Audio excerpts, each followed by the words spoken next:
Salut! Aujourd'hui, on va revoir la différence entre SARL et SASU. Au moment souvent de changer de statut de la micro-entreprise, on va voir deux questions principales. Si tu me découvres, je suis Chloé, coach business et consultante en stratégie. J'aide les entrepreneurs à avoir un business rentable, aligné et une vie qui fait sens avec des experts que je mets à leur disposition. La question qui est souvent posée, c'est SASU ou SARL, laquelle choisir après le statut de micro-entreprise. Le choix peut être fait entre différentes choses. Dans une précédente vidéo, on avait parlé du fait de faire entrer des actionnaires, par exemple. Donc ça peut être un choix de SASU. Aujourd'hui, je voudrais vraiment revenir avec toi sur la différence de charges. Donc la SARL a beaucoup moins de charges que la SASU.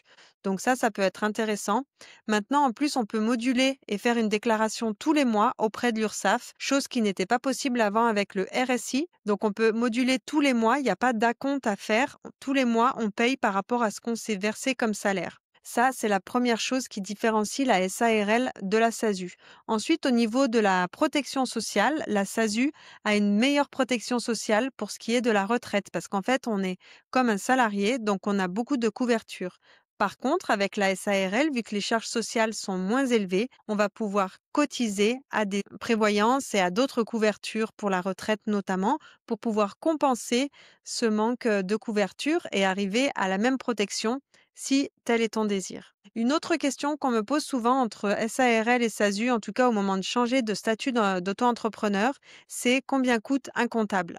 Alors tout dépend de la société. Il y a des sociétés qui ont par exemple beaucoup de factures, beaucoup de tickets de carte bleue, beaucoup de salariés à gérer.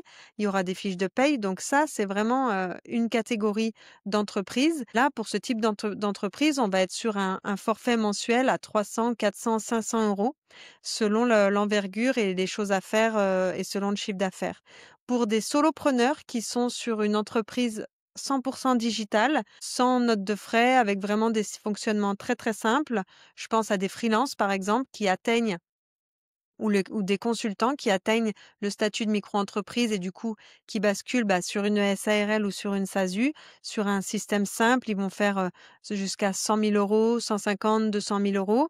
Ils n'ont pas forcément beaucoup de sous-traitants. Ils délèguent quelques petites choses, mais voilà, ça va être de la sous-traitance de manière sporadique. Donc quelques factures clients, quelques factures fournisseurs. Donc là, il y a des comptables, moi, avec qui je travaille, qui vont être de l'ordre de 100 euros par mois, avec évidemment un forfait après pour le bilan et l'alias fiscal en fin d'année, 100, 600, 1000 euros. C'est un budget supplémentaire, mais en tout cas, pour le budget mensuel, on a des comptables qui existent en facturant 100 ou 150 euros seulement par mois hors taxe. Donc, avoir un comptable, c'est vraiment un copilote stratégique. Si tu cherches d'ailleurs un comptable, n'hésite pas à me mettre un commentaire. Je t'orienterai volontiers vers quelqu'un de fiable et surtout qui connaît les spécificités de la créateur économie et les modèles de solopreneurs et d'infopreneurs. Si cette vidéo t'a plu, n'hésite pas à la partager. Bonne journée!